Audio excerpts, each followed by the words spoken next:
어느 임금님이 병에 걸려서 죽게 되었어요. 백약이 무효였어요. 병세는 점점 악화되어져 갔어요. 어느 날 한 유명한 사람이 찾아와서 이 나라에서 가장 행복한 사람의 속옷을 벗어다가 입히면 병이 나을 거라고. 그래서 임금님이요, 사람들을 각처에 파견해서 행복한 사람을 찾게 했어요. 찾을 수가 없었어요.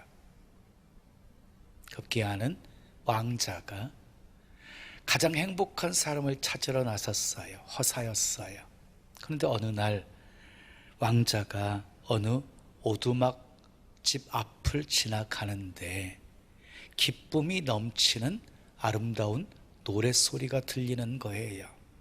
안을 들여다봤더니 감사의 기도를 마치고 가족들이 기쁨의 찬송을 드리고 있는 것이에요. 그 순간 왕자는 이 세상에서 가장 행복한 사람들이 바로 이 사람들이다 라고 생각하고 그 집에 들어갔어요. 자초지종을 설명한 다음에 속옷을 벗어달라고 요구를 하자 그들이 한결같이 그럴 수 없다고 대답을 해요. 아무리 얘기해도 통하지 않자 칼로 위협하고 겉옷을 벗겼더니 이게 웬일입니까? 아무도 속옷을 입고 있지 않는 거예요. 가난해서 속옷조차 입지 못한 거예요. 여러분, 행복은 속옷에서 나오는 것이 아닙니다. 행복은 소유에서 나오는 것이 아닙니다. 행복은 감사에서 나오는 것입니다. 감사가 곧 행복입니다. 듣지도 못하고 보지도 못하고 말하지도 못하는 헬런 켈러가 이렇게 말했어요. 세상에서 가장 불쌍하고 어리석은 사람은 입이 있어 말을 할 수 있으면서도 감사라는 말을 하지 못하는 사람이다 라고 말했어요.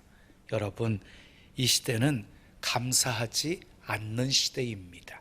갈수록 감사하지 않는 시대가 될 것입니다. 디모데후서 3장 1절 2절이 그렇게 말씀하고 있어요. 함께 읽어볼까요? 시작. 너는 이것을 알라. 말세에 고통하는 때가 이르러 사람들이 자기를 사랑하며 돈을 사랑하며 자랑하며 교만하며 비방하며 부모를 거역하며 감사하지 아니하며 거룩하지 아니하며. 그러니까 말세의 특징 중에 하나가 감사하지 않는다는 것이에요. 자, 바울 서신을 보면 서두에 바울이 교회들을 생각하며 기도하고 교회들을 생각하며 감사한다는 표현이 나와요.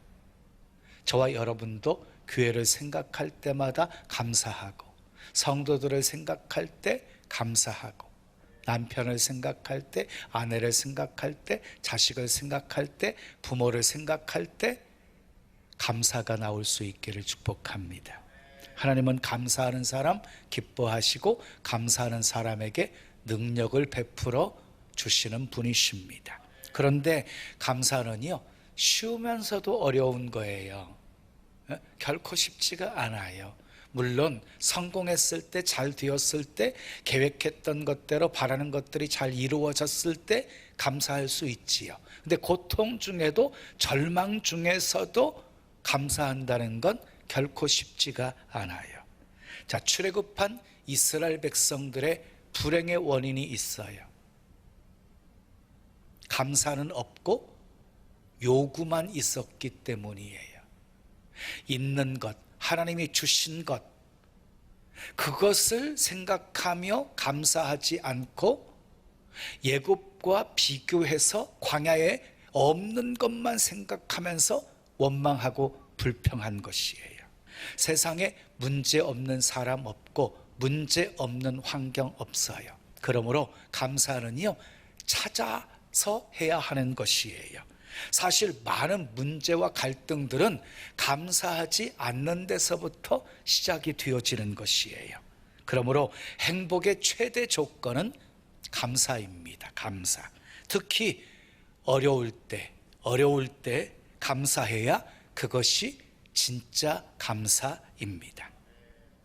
자, 실패했을 때 한 번의 감사는 성공했을 때 100번의 감사보다 훨씬 하나님의 마음을 감동시킵니다. 성공했을 때보다 실패했을 때 얻게 되어지는 교훈이 훨씬 더 많습니다. 실패했을 때 하나님을 깊이 만날 수 있고 하나님의 큰 사랑을 체험할 수가 있습니다. 그러므로 실패 중에서도 그 속에 하나님의 선한 계획이 있고 뜻이 있음을 믿고 감사하면 우리 주님께서 내 믿음이 크도다 칭찬하시며 축복해 주실 것입니다. 자, 행복의 최대 조건은 감사이다. 자, 첫 번째 따라하겠습니다. 감사는 사람을 돋보이게 합니다. 독일 한 마을에 극심한 충년이 들었어요. 그래서 마을 주민들이 먹을 끼니조차 잊지를 못했어요. 그런데 그 마을에 그래도 부유한 노부부가 살고 있었어요. 이 노부부는 어린 아이들만큼은 굶주리게 할 수 없다라고 생각해서 아침이면 광장에 아이들 다 모이게 해서 빵을 나누어 주었어요. 그러면서 이렇게 말했어요. 얘들아, 누구든지 와서 빵을 가져가거라. 그런데 한 개씩만 가져가거라. 아이들이 더 큰 빵을 가지려고 아우성이었습니다.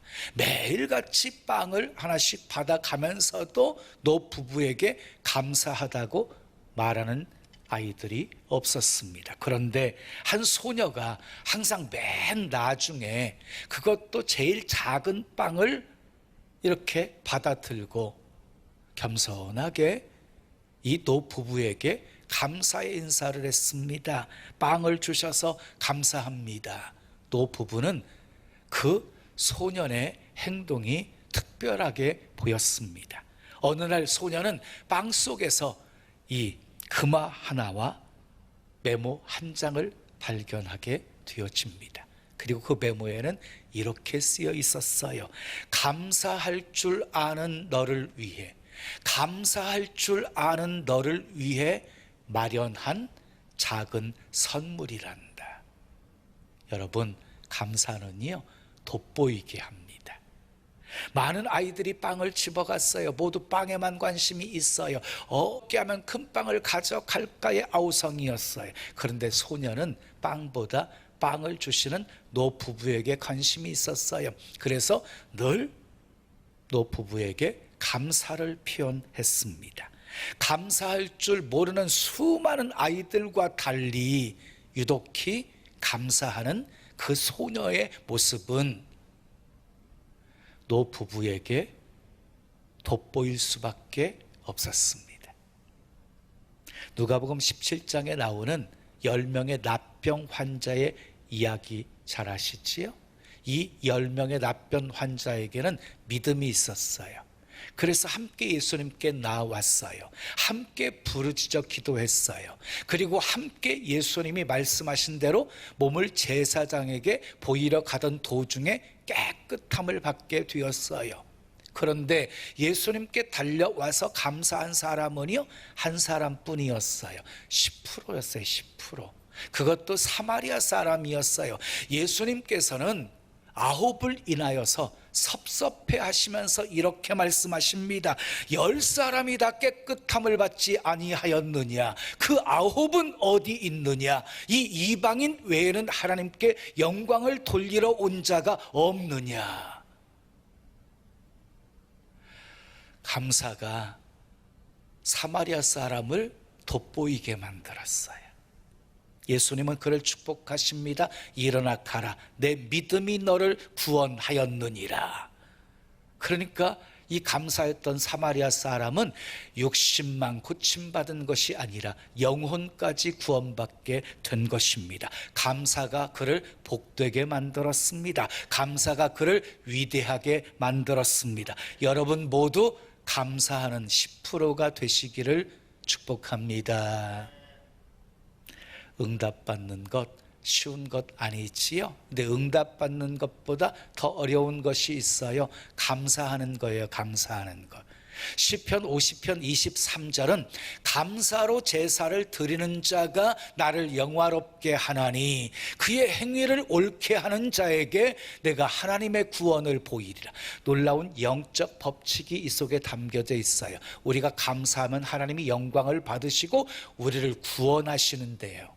우리를 구원하신대요. 자, 여러분은 어디에 속하십니까? 9에 속하십니까?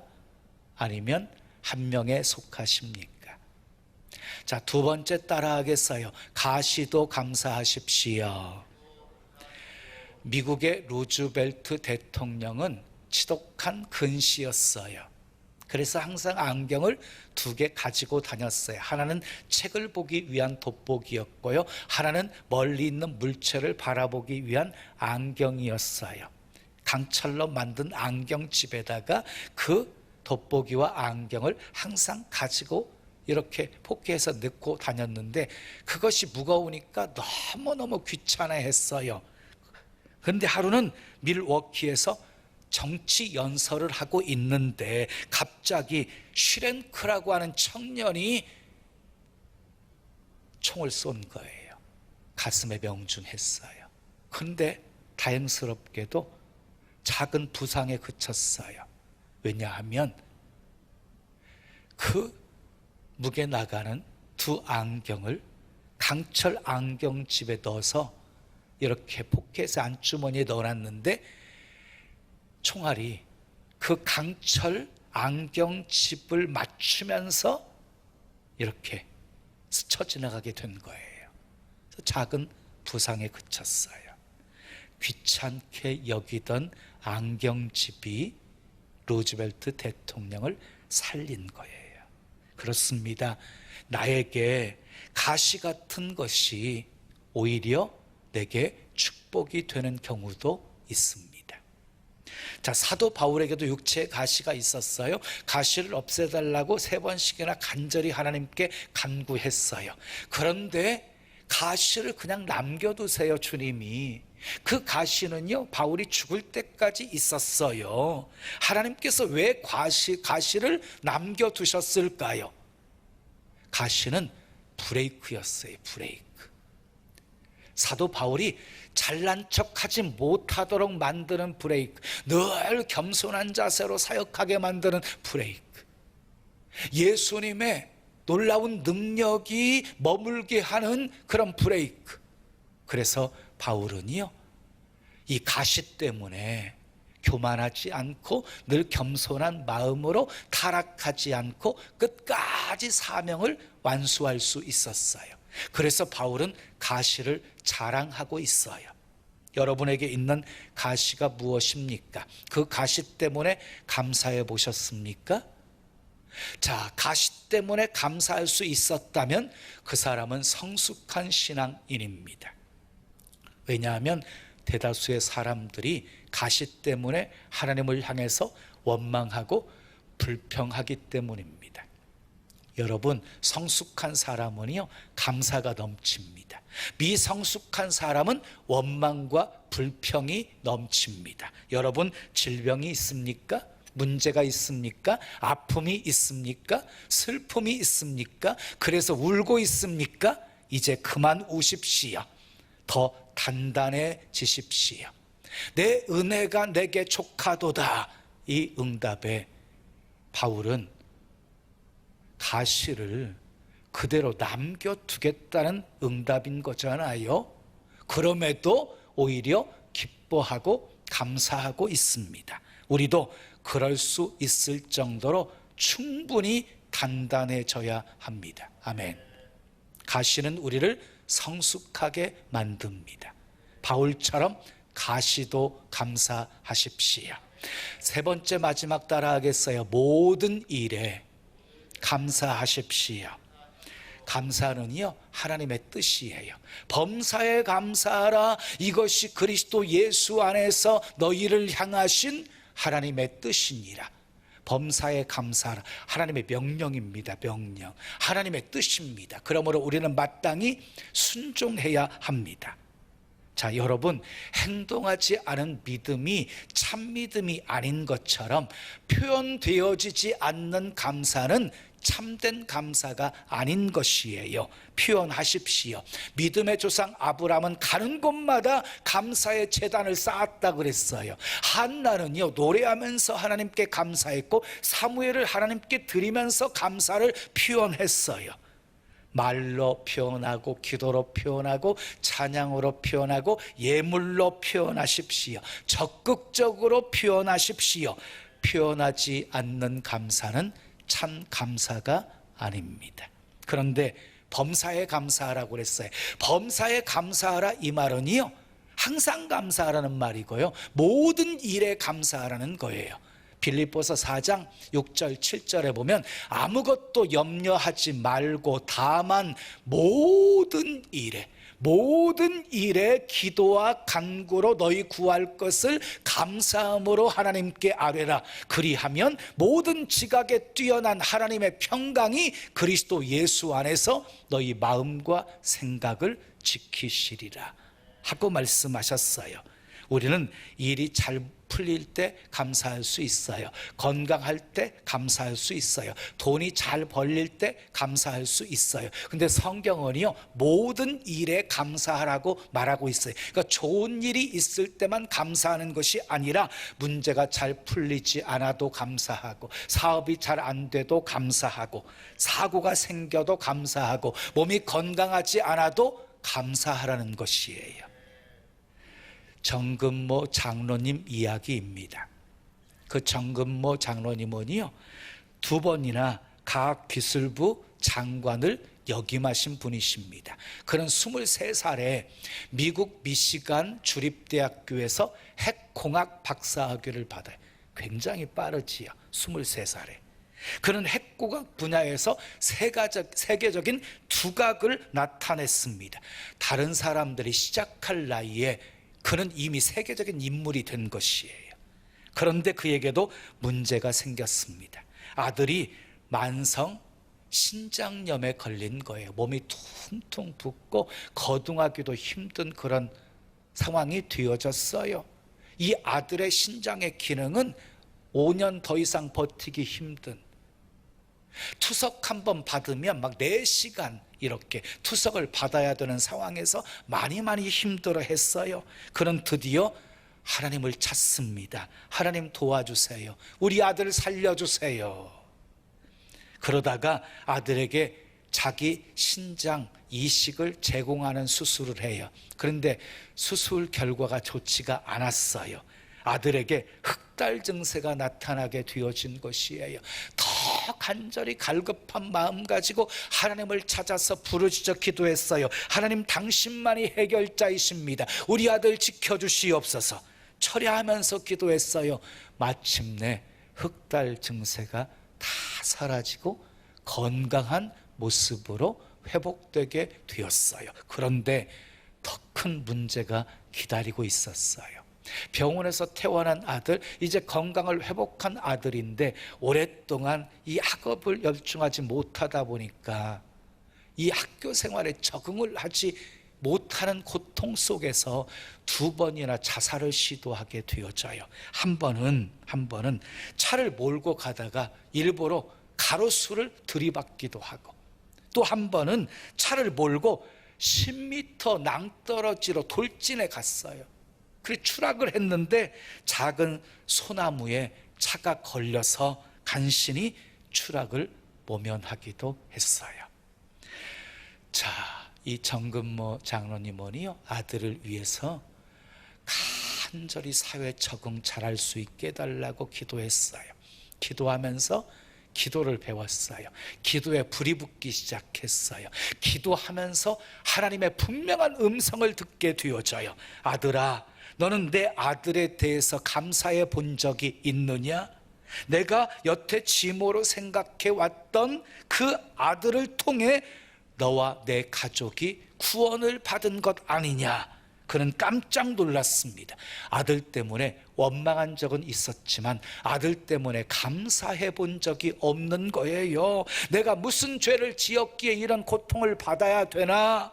지금까지 질병을 죄에 대한 벌로 생각하고 있었어요. 그런데 곰곰이 생각해 보니까 아들 때문에 예수 믿게 되었지, 아들 때문에 기도하는 것을 배우게 되었음을 깨닫게 된 것이에요. 그 순간 울고 또 울었어요. 아들 때문에 불만스러워했던 마음을 회개하고 또 회개합니다. 아들 때문에 구원받게 되어진 것을 감사하고 또 감사했습니다. 여러분, 행복은 소유에 있는 것이 아니라, 행복은 소유에 있는 것이 아니라 감사하는 마음에 있는 것입니다. 아무리 재벌이라도 불평하고 살면 영적인 가난뱅이이고, 아무리 가난하게 살아도 감사하면서 살면 영적으로 부유한 사람인 것입니다. 항상 범사에 감사하셔서 하나님의 기쁨 되어 사시기를 축복합니다. 옛날 이스라엘에 아키바라고 하는 아주 유명한 유태인 스승이 있었어요. 그가 먼 길을 가기 위해서 준비한 것이 모세책을 준비하고, 그리고 모세책을 읽을 수 있는 등잔을 준비하고, 그리고 새벽을 알려주는 그런 수탉을 준비하고 나귀를 타고 이제 드디어 여행을 떠나게 되었어요. 어느 마을에 도착을 했어요. 어두워졌어요. 그런데 어느 누구도 잠자리를 제공해 주지를 않는 거예요. 그러나 그는 감사했습니다. 하나님은 좋으신 분이야. 다 잘되게 해 주실 거야. 그리고 마을 어귀에서 잠을 잤습니다. 바깥에서 잠을 자려고 하니까 이 잠이 오지를 않아서 모세책을 읽으려고 등잔을 켰는데 그만 바람이 불어와 가지고 꺼져버렸어요. 그는 감사했습니다. 하나님은 좋으신 분이야. 다 잘되게 해 주실 거야. 다시 잠을 청했는데 여우가 우는 소리가 들리니까 이 나귀가 무서워가지고 도망치는 거예요. 나귀가 도망치니까 수탉도 놀라가지고 날아가 버렸어요. 남은 것은 모세책밖에 없었어요. 그래도 감사했어요. 하나님은 좋으신 분이야. 다 잘되게 해 주실 거야. 날이 새어서 그는 마을에 들어갔습니다. 그런데 그 밤에 강도떼가 마을을 덮쳐서 마을 사람들이 다 죽어 있었습니다. 자기 혼자만 살아남은 거예요. 만약에 등잔불이 꺼지지 않고 환하게 밝혀져 있었다면 어떻게 되었을까요? 나귀와 닭이 소리질러 울었다고 한다면 어떻게 되었을까요? 하나님은 좋으신 분이십니다.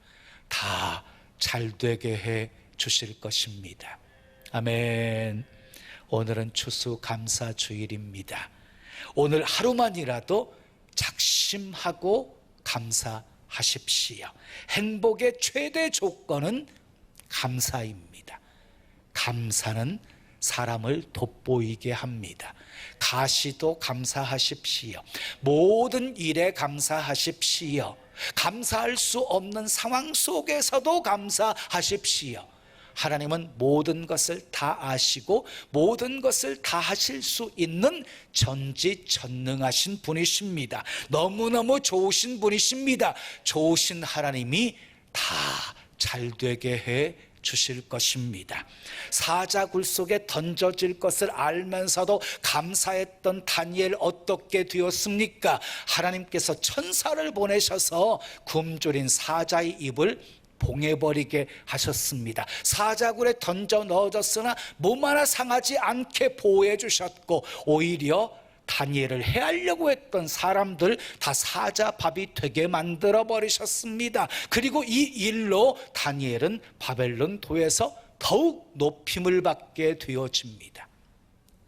하나님이 더 좋게 만들어 주셨습니다. 이런 은혜와 축복이 범사에 감사하며 살기로 결단하는 여러분들의 삶에 풍성히 나타나기를 예수님의 이름으로 축원합니다. 축원합니다.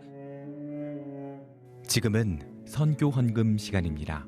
이 예배를 통해 삶 가운데 은혜와 회복이 충만하시길 간절히 기도합니다.